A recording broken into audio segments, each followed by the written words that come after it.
तापत्रय विनाशाय। वो परात्पर परब्रह्म जो हैं, 3 प्रकार के ताप हैं संसार में, दैहिक, दैविक, भौतिक। 3 प्रकार के कष्ट, ताप का मतलब कष्ट होता है, तो तापत्रय विनाशाय। एक बात बताइए, हमसे आपसे जीवन में कोई न कोई भूल दिन भर में अवश्य होती है, कोई न कोई गलती हो जाती है, कोई न कोई पाप हो जाता है, और उस पाप का परिणाम है ताप। गंगा स्नान से पाप नष्ट हो जाते हैं, हम आप सब कहते हैं ना कि गंगा स्नान से पाप नष्ट हो जाते हैं, पर ताप नष्ट नहीं होते। गंगा स्नान से पाप नष्ट होते हैं, ना कि ताप। ताप कैसे नष्ट होते हैं?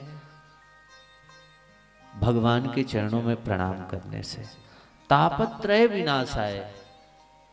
ऐसे वो परात्पर परब्रह्म परमात्मा हैं कि 3 प्रकार के ताप जो किसी न किसी रूप में प्रत्येक जीव को तपित करते रहते हैं। किसी के जीवन में धन का अभाव है, किसी के जीवन में शारीरिक कष्ट है, किसी के जीवन में सब कुछ है, तो पुत्र का अभाव है, वो दुखी है।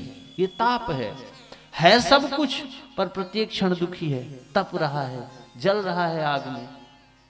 किसी को सब कुछ देकर भगवान ने उससे छीन लिया, वो दुखी है। हे विधाता, इतना सुंदर बालक दिया था, वो हमसे तुमने छीन लिया। ये धन है, ये वैभव है, ये हवेलियां हैं, इसका उपभोग कौन करेगा? बताओ, है तो सब कुछ ना, पर भगवान ने कुछ चीजें देकर उससे छीन ली। अब वो उसी चिंतन में, न खाता है, न पहनता है, न शान, न शौकत, कुछ नहीं। तो ये ताप ही तो है। अच्छा, किसी के यहाँ सब कुछ अच्छा है तो बेचारा भूत प्रेत से परेशान है, रोज बागेश्वर बाबा के यहाँ भगा जा रहा है, लगाया है नंबर की कभी अर्जी लग जाए, परेशान है। वहां जाने के बाद परिणाम क्या निकला? बोले राम राम करो, राम राम जपो। अच्छा, यदि पहले से ही राम राम जपे होते तो इतनी परेशानी काहे को होती? तो ये सारी परिस्थितियां संसार में किसी न किसी तरह का 3 प्रकार के ताप हैं, किसी न किसी रूप में हर व्यक्ति को परेशान कर रखे हैं, संतप्त किए हुए हैं। तो तापत्रय विनाशाय। कैसे? श्री कृष्णाय वयम नमः। उन परात्पर परब्रह्म परमात्मा श्री कृष्ण को प्रणाम करने से ये 3 ताप नष्ट हो जाते हैं। जो हम जीवन में पाप करते हैं उनका परिणाम है ताप। पाप गंगा जी में धुलने से उतर जाएगा, पर पाप का जो परिणाम है ताप, वो हमें नहीं छोड़ेगा।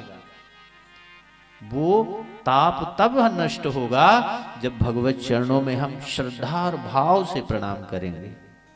तो प्रणाम करते ही दैहिक, दैविक, भौतिक तीनों सांसारिक ताप नष्ट हो जाते हैं।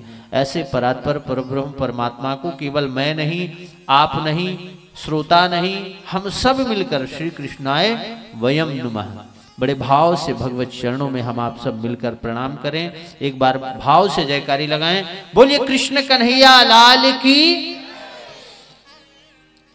और ऐसे परात्पर परब्रह्म परमात्मा की कथा को हम आप सब सुनने जा रहे हैं। तदुपरांत सुखदेव महाप्रभु की वंदना की है। यम प्रव्रजंत मनु पेतम पेति कृत्यम द्वैपायनो विरह का तरु आजहावा पुत्रेति तन्मयतया तरवोभिनेदु स्तम सर्वभूत हृदय मुनि महांतोष। प्रत्येक प्राणी मात्र के हृदय में विराजमान वो निर्विकार निर्लेप माया से परे, जन्म होते ही जो वन की ओर जा रहे हैं, पिता के बार बार पुकारने पर भी मोह का परित्याग करके वन की ओर जाकर भगवत भजन कर रहे हैं, ऐसे सुखदेव महाप्रभु को प्रणाम किया है, वंदन किया है। बोलिए सुखदेव जी महाराज की जय। तदोपरांत हम आप सब जैसे आज बिछरहटा की पवित्र भूमि में बैठे हैं कथा को सुनने के लिए, वैसे नैमिषारण्य की पवित्र पावन भूमि में 88,000 संत समाज विराजमान हैं, बहुत भक्त विराजमान हैं। इस लालसा में कि भगवान की कथा कौन सुनाएगा, उसी क्षण उस सभा में एक बड़ी अद्भुत विभूति का प्रवेश हुआ। 20 वर्ष की बहुत कम आयु वाले 20 वर्ष की आयु वाले सूत जी महाराज का प्रवेश हुआ। सभी ने खड़े होकर उनका अभिवादन किया।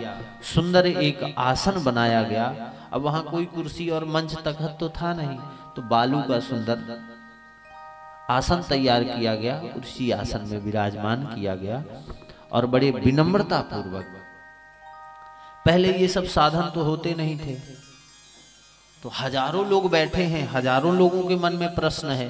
अब 1000 लोग एक साथ बोलेंगे तो क्या किसी की बात समझ में आएगी? नहीं आएगी।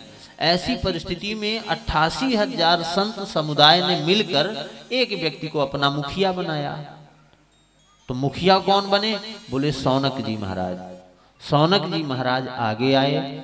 सूत जी महाराज जो बहुत कम आयु वाले हैं, उनको आसन पर विराजमान किया।